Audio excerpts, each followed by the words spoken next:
Salut, moi c'est Victor. Salut, c'est Arnaud. Ce programme vous est proposé par Interreg. Et on va vous proposer quelques tutos pour prendre soin de vos fruitiers. Bonjour Arnaud.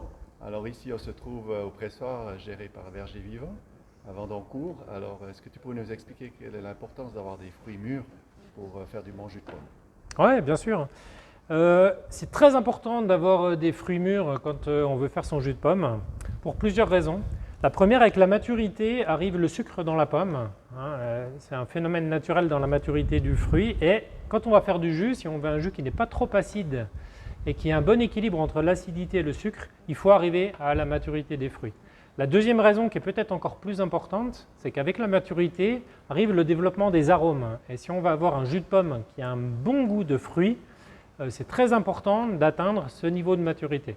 Enfin, en fonction de la maturité, on va aussi observer des différences de rendement. Quand on a une pomme qui n'est pas très mûre ou jusqu'à mûre, on va avoir de très bons rendements parce que la chair de la pomme est ferme, ce qui fait que le jus s'en extrait facilement.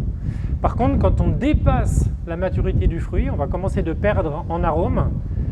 La pomme va devenir un petit peu farineuse, ce qui fait qu'on aura beaucoup de peine à extraire le jus des pommes broyées et donc les rendements seront quand même nettement inférieurs.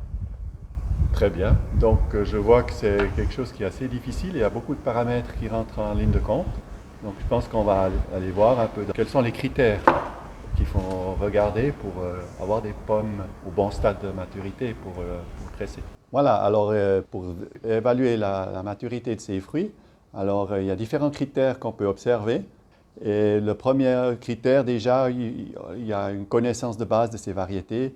Donc, il existe des variétés précoces, Grafenstein, des variétés mi-tardives au mois de septembre, Elstar, et des variétés tardives qui sont plutôt des variétés de conservation. Donc, il faut respecter ces dates de récolte déjà liées à la variété. Deuxième chose, c'est la facilité de détachement du fruit de l'arbre. Donc, plus le fruit approche à sa maturité, plus facilement il se détache de l'arbre. Certaines variétés ont tendance à rester accrochées à l'arbre. Et il y a aussi le contraire, d'autres variétés ont tendance à tomber avant qu'elles soient mûres. Donc, il faut le mieux encore observer la couleur de fond, le déverdissement de la couleur de fond.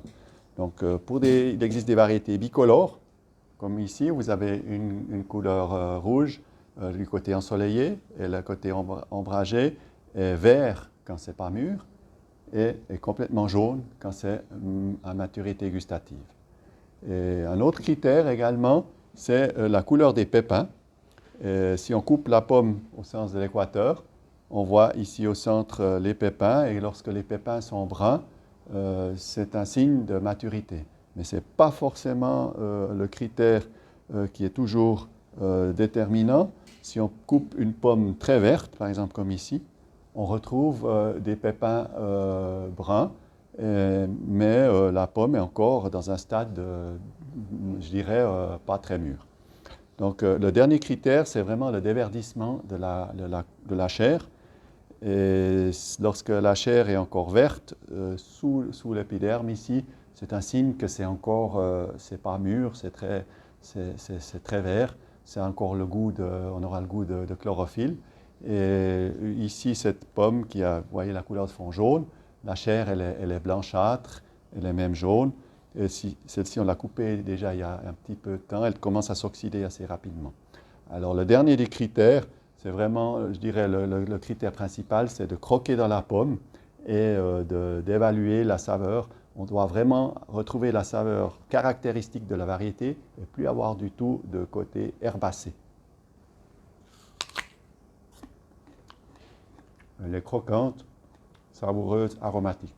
Donc deux conseils qui sont importants, c'est il faut absolument suivre tous les critères qui viennent de vous être exposés, mais prenez par contre, pour faire ces tests, la pomme la plus standard dans votre arbre. Ne prenez pas les premières pommes qui sont tombées, qui peuvent être véreuses et qui expliquent qu'elles vont maturer plus vite que les autres pommes. Donc prenez vraiment la pomme la plus standard dans l'arbre.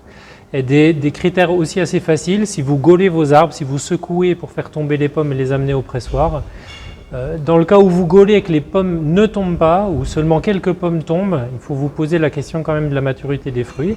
Ceci étant, à l'échelle de l'arbre, vous pouvez avoir des pommes qui sont déjà mûres dans certaines zones bien ensoleillées et moins mûres à d'autres endroits, ce qui fait que vous pouvez passer plusieurs fois dans la saison en secouant plutôt légèrement et en ramassant les pommes qui tombent. Et dans le cas d'une cueillette, vraiment ce qui est important, c'est le critère rameau également, hein. Si vous êtes obligé vraiment de tirer sur les pommes pour qu'elles se décrochent, il vaut mieux patienter encore une semaine ou 15 jours avant la récolte. Amis arboriculteurs, vous l'aurez compris, c'est à vous de jouer maintenant. Conditionnez vos fruits de préférence dans des cageots et amenez-les au pressoir de votre région. Et comme dirait cette équipe d'Interreg, n'oubliez pas de liker Et de vous abonner à notre chaîne. À bientôt bientôt pour un prochain tuto.